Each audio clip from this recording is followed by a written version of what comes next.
Bonjour à tous. Chaque été, nous savons que la vie est difficile pour les personnes âgées isolées lorsque les voisins sont partis, que les commerces de proximité sont fermés et que les services sociaux tournent au ralenti. Alors, quelles sont les forces vives, notamment chrétiennes, qui se mobilisent auprès d'elles? C'est ce qu'on va voir avec nos invités. Je reçois Gaït de Cambourg. Bonjour. Bonjour. Vous êtes bénévole à la Société de Saint-Vincent-de-Paul à Vannes, dans le Morbihan. Oui. Merci de nous avoir rejoints. Avec une équipe, vous proposez notamment des sorties pendant l'été auxquelles participent des personnes âgées. Vous nous direz ce qu'elles vivent. À vos côtés, Jean-Louis Ouati, bonjour. Bonjour. Vous êtes directeur du développement chez les Petits Frères des Pauvres. Cette association organise des séjours pour permettre aux personnes âgées isolées en situation de précarité ou de handicap de vivre des moments de partage. Enfin, on a le plaisir de retrouver Jean Villeminot. Jean, bonjour. Bonjour. Vous êtes diacre et vous nous apporterez votre éclairage tout à l'heure. Avant d'aller plus loin, on va découvrir le château d'Achy dans l'Oise. Il accueille pendant l'été des personnes âgées isolées, accompagnées par les Petits Frères des Pauvres. Tout est prévu pour qu'elles s'y sentent bien. Un reportage d'Antonin Lebas. Si pour certaines c'est l'heure des cartes à jouer, pour d'autres c'est l'heure des cartes postales. Malgré son accident cardiovasculaire qui l'a rendu hémiplégique, André Estivalet continue à partir en vacances avec les Petits Frères des Pauvres. Ah bah maintenant, il y a une grosse opération qui m'attend, et là, c'est l'opération de la hanche, une prothèse de hanche, là, parce que je ne peux pas me traîner. Donc ça va me redonner un peu de tonus pour affronter tout ça, quoi. Comme le groupe qui l'accompagne, André vient de la Haute-Côte d'Or. Il découvre la Picardie et le château d'Achy pour la première fois. Le coin, c'est vraiment un havre de paix. Hein. Oui. Ah, ici, c'est beau. Puis toute la rue, là, on voit que c'était tout. Vous voulez des cerises, monsieur Même Estivalet? le style On a des que- coins, que c'est le gentil. château. Il paraît qu'elles ne sont pas très sucrées. Hein. Au château d'Achy, dans les environs de Beauvais, les journées se déroulent tranquillement, rythmées par les temps libres et les sorties organisées. Aujourd'hui, visite de l'église d'Achy et du jardin André Van Beek. Cette maison de vacances, tenue par le Petit Frère des Pauvres, accueille des personnes âgées isolées, de juin à octobre, pour des séjours de 15 jours. Donc ils sont accompagnés par des bénévoles, puisque sur une trentaine de lits qu'il y a par exemple sur cette maison de vacances, il y a un bénévole pour une personne âgée, voire deux personnes âgées. Donc ils accompagnent. Donc voilà, on vit la vie collective pendant ce séjour ou ce temps passé ensemble. Au nom du Père et du Fils et du Saint-Esprit. Amen. Alléluia, Alléluia, Alléluia, Alléluia. Tous les ans, en général, on vient avant comme bénévole, puis maintenant, vu notre grand âge, on vient comme pensionnaire. Avec quelqu'un qui est tout seul et qui se retrouve comme ça, une famille, entre guillemets. On se retrouve, combien on est, 26, on doit être 26. C'est assez sympathique. La difficulté doit être pour les gens seuls de se retrouver à nouveau chez eux. Ça doit être dur.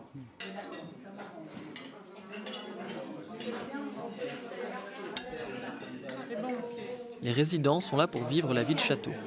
Gastronomiques, conviviaux, les repas pris tous ensemble sont l'occasion de reprendre goût à la vie. Ils aiment manger, il n'y a pas de souci, c'est vraiment quelque chose de convivial, tout le monde est ensemble, c'est le moment du partage, donc voilà. Ces séjours s'adressent aux personnes âgées isolées, accompagnées pendant l'année par les Petits Frères des Pauvres. Ils leur permettent de s'échapper de leur quotidien et de leur environnement. J'ai plus de famille.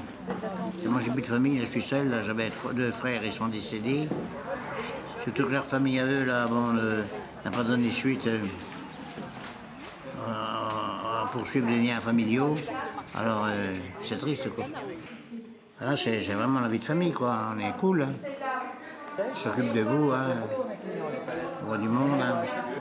On a des sorties, des animations, des diapos, des DVD, etc. 15 jours de rêve, un cadre merveilleux où rien n'est trop beau pour les résidents, une parenthèse enchantée pour des personnes isolées. Les derniers jours du séjour, fortement, c'est une déchirure, mais ça donne en même temps l'envie de, comme on disait tout à l'heure, de se reprojeter et puis de dire j'y reviendrai l'année prochaine, soit dans cette maison, soit dans une autre maison Petit Frère pour revivre la même chose, quoi.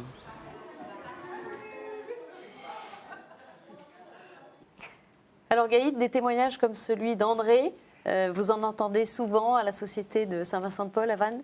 Oui, bien sûr, des gens très heureux d'avoir passé un moment de vacances ensemble, comme rupture dans un temps de solitude, sont très appréciés, surtout par des gens qui ont des difficultés de santé, cumulées souvent avec une précarité financière.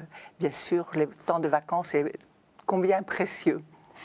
Jean-Louis Waty, c'est important que des personnes âgées se retrouvent dans un cadre un petit peu exceptionnel, hein, comme on vient de le voir, pour vivre un moment heureux? Oui, ce que nous voulons proposer aux personnes, c'est de partir. De partir en vacances, un peu comme tout un chacun. Nous voudrions que ces personnes puissent continuer à vivre le plus insérées possible dans la société là où elles sont. Et nos sociétés permettent à la majeure partie d'entre nous, avec plus ou moins de temps, plus ou moins d'éloignement, mais des temps de vacances. Et ces temps de vacances, pour ces personnes, il est bon qu'elles aillent dans un autre lieu. Un lieu qui puisse faire rêver, un lieu qui puisse évoquer ce que sont vraiment dans leur mémoire, dans leur passé, ce que sont les vacances. Et par là même, elles sont partie prenante de la vie de la société avec les autres. Elles peuvent encore partir comme d'autres partent. C'est ça, retisser du lien pour nous. Gaït, alors qui sont les personnes âgées qui viennent à la Société de Saint-Vincent-de-Paul? Dans notre accueil, donc dans un quartier en bordure de la ville de Vannes, un quartier nouveau, oui. Ce sont des personnes qui ont envie de se retrouver ensemble, oui. 1 ou 2 après-midi par semaine pour rencontrer des nouveaux visages, pour parler, pour être écoutés aussi, partager un temps de jeu, un temps où on partage un café, un gâteau, un temps de broderie quelquefois, selon les activités du jour proposées. Alors, la plupart sont sans entourage? Certaines sont sans entourage, d'autres ont des enfants éloignées, qu'elles ne voient pas beaucoup. Vous savez que les liens peuvent se distendre aussi avec les enfants.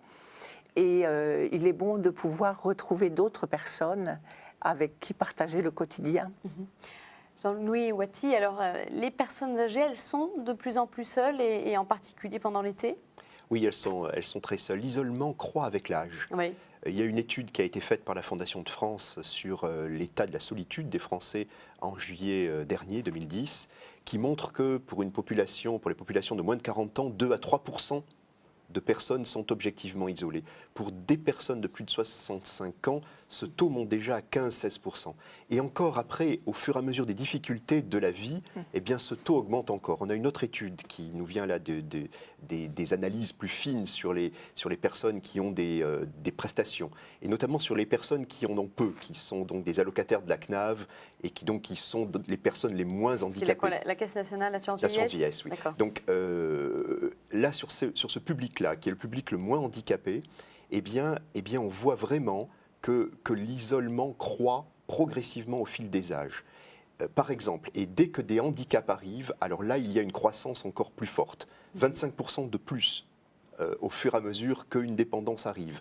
Et si vous ajoutez à cela des faibles revenus, des situations de précarité, par exemple, les personnes qui ont moins de 1 000 euros par mois, donc les personnes âgées qui ont moins de 1 000 euros par mois sont 2 fois plus isolées que les personnes qui ont plus de 2 500 euros par mois. Donc ça veut dire qu'il y a déjà donc un isolement beaucoup plus fort des personnes âgées en France, et en plus, s'il y a des marques de dépendance, s'il y a des marques de précarité, alors là, les facteurs deviennent aggravants, et là, il y a vraiment un très fort isolement, et c'est là où il y a beaucoup de risques pour ces personnes, qui peuvent se retrouver là vraiment, oui, lors d'une canicule, lors d'un grand froid aussi, qui peuvent se trouver en très grande difficulté parce que tout simplement personne ne vient les voir, le chauffage est en panne, et rien n'est fait, et la dame peut attraper une maladie grave.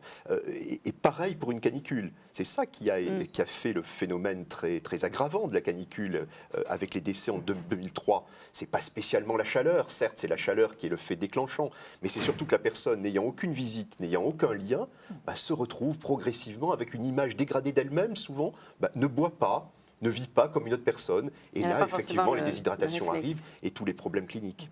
Alors Gaït, qu'est-ce que vous proposez à ces personnes âgées pendant l'été? Eh bien, nous avons pensé proposer des sorties. Oui. 4 mercredis de rang au cœur de l'été, entre le 15 juillet et le 15 août. Nous proposons une sortie sur toute une journée. Ça peut être quoi? Alors, nous décidons, nous choisissons avec un groupe de personnes qui nous rendent visite, nous choisissons des lieux. Ça peut être un beau château du XVIIIe siècle qui est un centre d'art contemporain où nous visitons une exposition photo avec un guide voilà, qui sera passionné par son sujet et nous fera rentrer dans la photo contemporaine, par exemple, ou ça peut être un zoo et puis la visite d'un château à suivre où nous pourrons avoir un goûter. Alors il y a toujours en tout cas cette idée de quelque chose d'un peu organisé. Vous parliez de visite de château avec un guide. Pourquoi est-ce que vous n'allez pas simplement passer une journée à la campagne, par exemple? Parce que nous voulons joindre au plaisir de la sortie, Oui. du beau paysage, nous voulons joindre aussi une ouverture intellectuelle, une ouverture des centres d'intérêt, des perspectives nouvelles. C'est important, cette dimension-là. Oui, chacun en a besoin et nous constatons vraiment une grande avidité de culture, un grand plaisir de la découverte présentée par quelqu'un de compétent.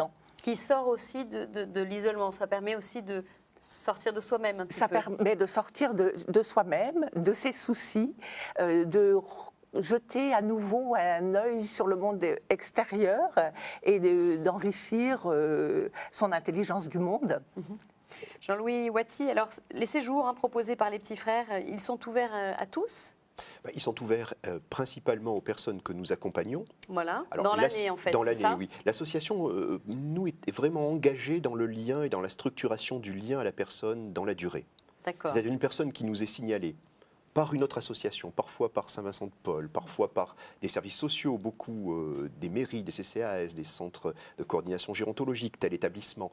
Ces personnes nous sont signalées lorsque vraiment le lien est vraiment très ténu avec leur environnement. C'est-à-dire où il y a une question d'isolement qui est à l'œuvre, des questions aussi de précarité. Ce sont nos deux critères principaux, l'isolement et la pauvreté. Donc lorsque la personne nous est signalée, là, nous essayons avec des moyens divers d'être en contact avec elle, par des systèmes de visite réguliers. Oui, tout à fait. Elles sont ouvertes à ça? Elles demandeuses? Oui, beaucoup sont demandeuses. Nous ne faisons, de toute façon, nous tissons des liens avec elles que si la personne le veut. Le souhaite, oui. Le souhaite, bien sûr. Par contre, nous repérons aussi que les personnes les plus isolées, là, effectivement, se rencontrent très difficilement. Oui. Nous avons des personnes où, même pour les rencontrer, on ne peut pas enclencher une visite à leur domicile. Ce sera peut-être pour celles qui peuvent se mouvoir. Parce qu'elles ont une été première rencontre dans un café. trop longtemps. Oui, trop longtemps. C'est dur, et puis ça. avec une telle image dégradée d'elles-mêmes qu'elles n'ont pas envie de recevoir quelqu'un. Elles ne peuvent plus. C'est terrible. On rencontre des situations de ce type. Je confirme. Oui. Alors, d'où l'importance d'accueil, comme vous parlez à Vannes et ailleurs, l'importance de lieux ouverts, l'importance de réseaux. C'est vraiment pour nous un grand enjeu pour demain, de mobiliser des forces quelque part citoyennes, c'est-à-dire des forces de tout un chacun dans une ville qui peuvent, avec des modalités diverses, aller rencontrer les personnes les plus isolées et tisser des liens, renouer des relations de proximité. C'est ça vraiment le gros de notre engagement. Alors après les vacances, pour nous, elles entrent bien évidemment dans toute cette dynamique de l'accompagnement. C'est un temps fort de l'année, ce temps d'été. Un temps qui fait rêver et un temps qui fait peur à la fois. Parce que là, dans le cœur de nos villes, mais aussi en campagne, parfois, l'isolement est très très fort. Alors, il y a quoi comme différence, justement, entre milieu rural et la ville? Il y a des différences importantes. D'abord, les types de villes, les habitats. C'est pas pareil si vous habitez dans un cœur de ville où il y a du mouvement, ou si vous habitez dans une cité, dans une ZUS à proximité, où là, tout s'est vidé et où les relations sont plus difficiles. Donc là encore, le type d'habitat influe beaucoup sur l'isolement de la personne. Mais effectivement, le milieu urbain l'été, globalement en France, est beaucoup vidé de ses habitants pendant le mois d'août.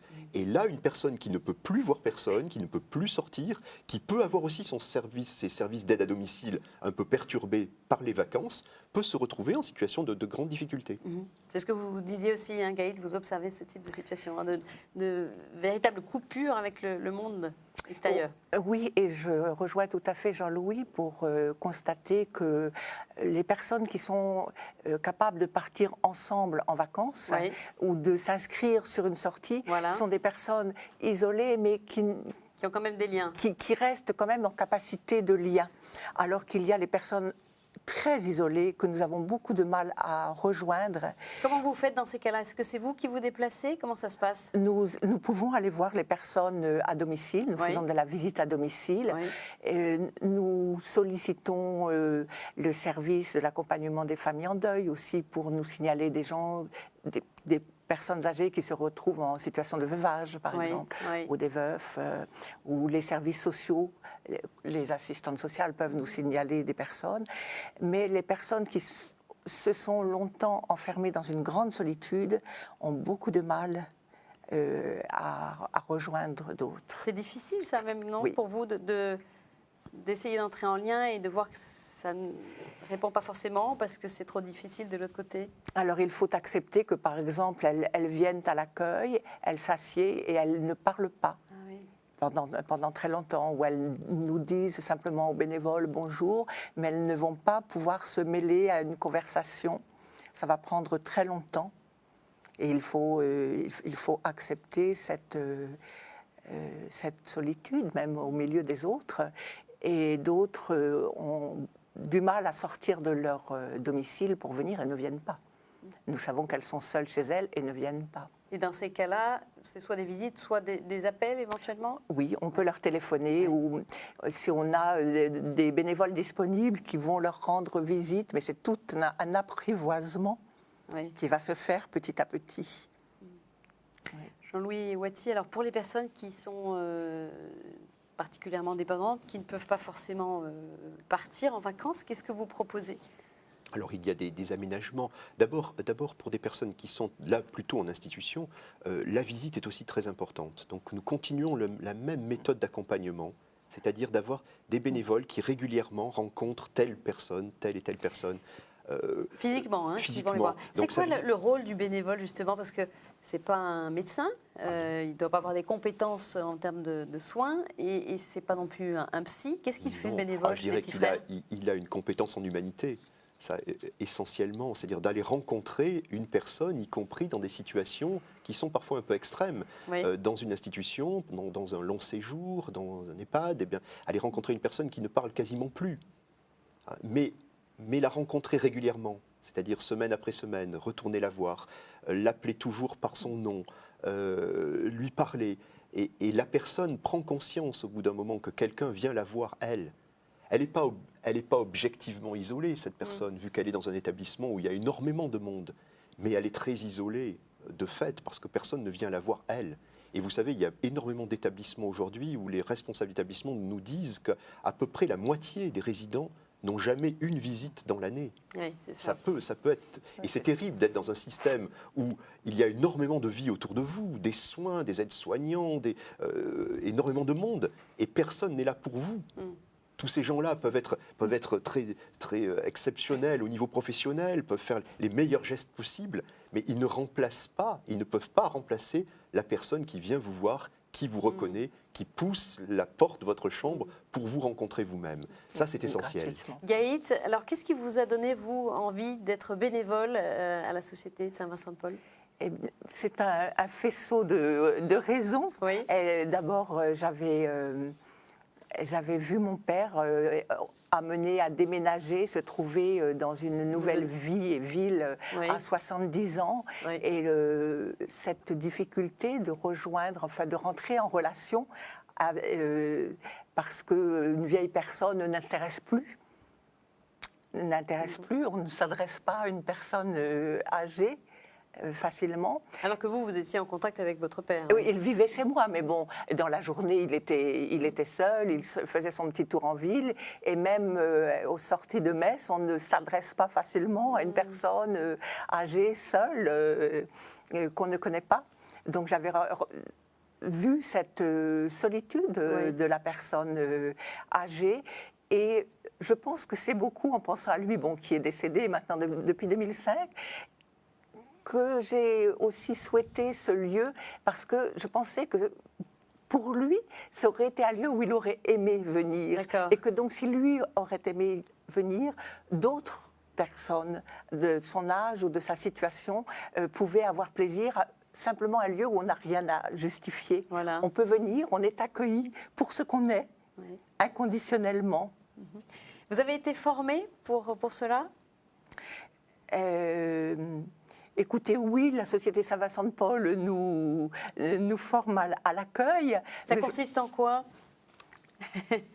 mais je pense que c'est aussi l'expérience d'une vie qui fait que l'on aime accueillir. Enfin, L'écoute.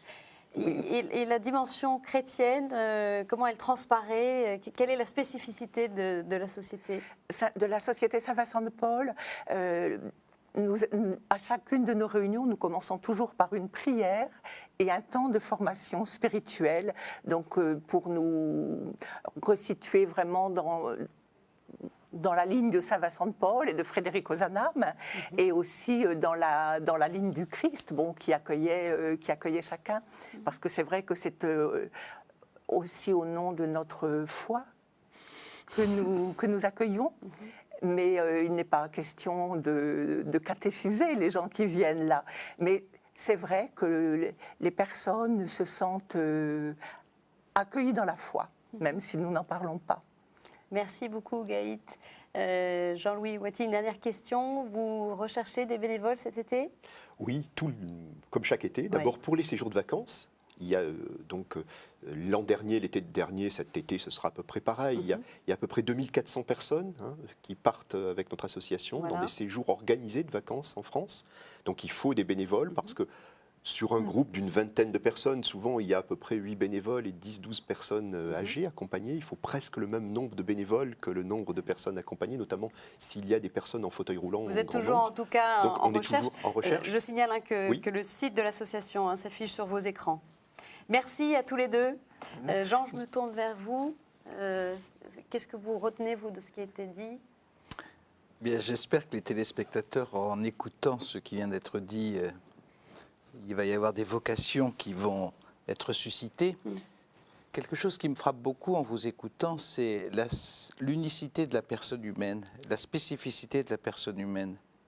Il ne suffit pas d'être entouré de gens compétents, il ne suffit pas d'être entouré de gens de valeur, mais finalement, vivre, c'est être aimé parce que je suis moi.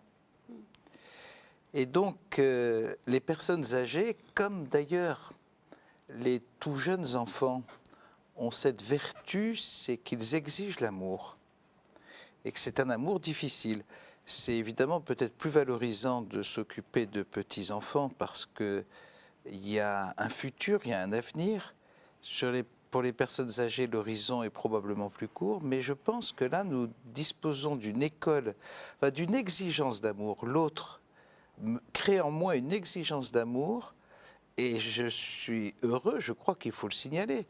Dans la société, il y a énormément de gens qui entendent cette exigence d'amour et qui y répondent favorablement. Faut pas, le fait que l'isolement augmente est un facteur, je dirais, presque naturel, malheureusement. Et comme le nombre de personnes âgées augmente, ça va être un problème de plus en plus difficile.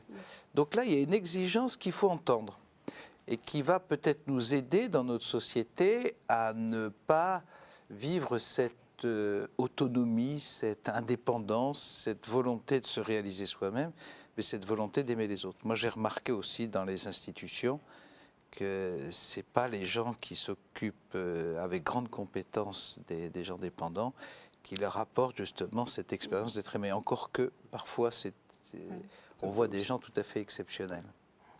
Je crois qu'il faut également que les familles se posent des questions.